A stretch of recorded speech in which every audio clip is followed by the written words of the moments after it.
ಇಂದೇ ಡೌನ್ಲೋಡ್ ಮಾಡಿ ಮತ್ತು ನಿಮ್ಮ ನೆಚ್ಚಿನ ಶೋಗಳನ್ನು ಆನಂದಿಸಿ.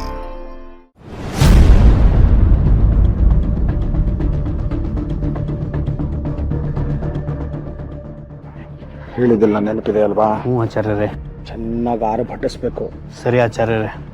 ನೀನು ಬಿಡು, ಮಹಾನಟ. ನಿಮ್ಮಷ್ಟಿಲ್ಲ ಬಿಡಿ. ಅಣ್ಣ, ಯಾಕಣ್ಣ ಆತಂಕದಲ್ಲೇ ಪೂಜೆ ಮಾಡ್ತಿದ್ಯಾ? ಗಜೇಂದ್ರಾಚಾರ್ಯರು.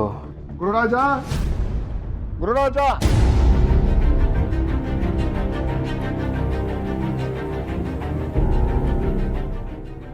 ಓಹೋಹೋಹೋ, ಗಜೇಂದ್ರಾಚಾರ್ಯರು ಲೋಹಿತ.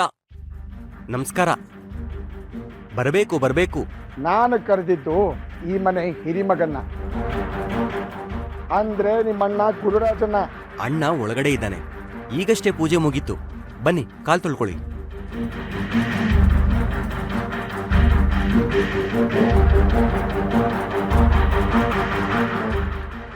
ನಾನೇನು ಹೆಣ್ಣು ಕೇಳಕ್ ಬಂದಿದ್ದೀನೇನಯ್ಯ? ನಾನು ಬಂದಿರೋದು ಸಾಲ ವಸೂಲಿ ಮಾಡಕ್ಕೆ. ಅಯ್ಯೋ, ಸಾಲ ವಸೂಲಿ ಮಾಡಕ್ ಬಂದವ್ರಿಗೆ ಆತಿಥ್ಯ ಮಾಡಬಾರದು ಅಂತ ನಿಯಮ ಇದೆಯೇ? ಕಷ್ಟಕಾಲದಲ್ಲಿ ಸಾಲ ಕೊಟ್ಟವರು ದೇವ್ರ ಸಮಾನ. ಪೂಜೆ ಸಮಯಕ್ಕೆ ವಶಿಷ್ಠ ವಾಮದೇವ್ರ ತರ ಮನೆ ಬಾಗಿಲಿಗೆ ಬಂದಿದ್ದೀರಿ. ಮರ್ಯಾದೆ ಕೊಡೋದು ನಮ್ಮ ಧರ್ಮ.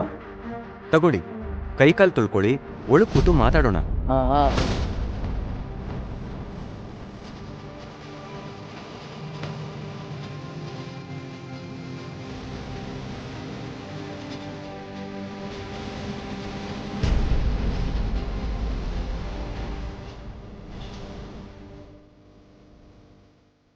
ಏನೂ ಸಂಚು ಮಾಡ್ತಾರೋ ಆಗಿದೆ ಅಲ್ವಾ? ಹೌದು ಗುರುಗಳೇ. ಯಾವುದಕ್ಕೊಮ್ಮೆಲ್ಲ ಕಣ್ಣಾಗಿರ್ಬೇಕು. ಸರಿ ಸರಿ. ಆಚಾರ್ಯರೇ, ಬನ್ನಿ ಬನ್ನಿ. ಹಾ, ಎಡಗಾಲಲ್ಲ, ಬಲಗಾಲಿಟ್ಟು ಮೆಟ್ಲತ್ತಿ. ಬನ್ನಿ ಬನ್ನಿ.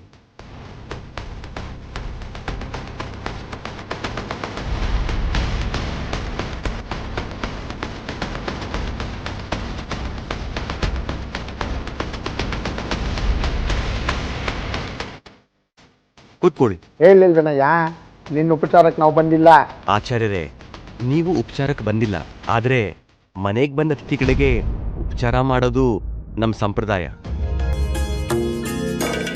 ದಯವಿಟ್ಟು ಕೂತ್ಕೊಳ್ಳಿ.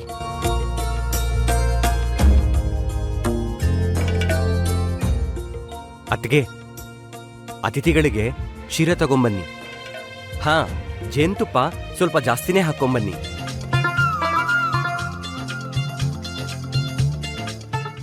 ಈ ಕ್ಷೀರ, ಜೇನುತುಪ್ಪ ಇವೆಲ್ಲ ಏನು ಬೇಡ.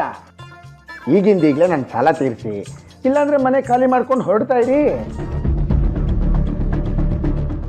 ಅಲ್ಲ ಆಚಾರ್ಯರೇ. ಅಣ್ಣ, ಸ್ವಲ್ಪ ತಡಿ, ನಾನು ಮಾತಾಡ್ತೀನಿ. ಆಚಾರ್ಯರೇ, ಮನೆಗೆ ಯಾರೇ ಅತಿಥಿಗಳು ಬಂದರೂ ಪಂಚಾಗ್ನಿ ಸತ್ಕಾರ ಮಾಡದೆ ವ್ಯವಹಾರ ಮಾತಾಡಬಾರ್ದು. ಇದು ನಮ್ಮ ಸನಾತನ ಸಂಪ್ರದಾಯ.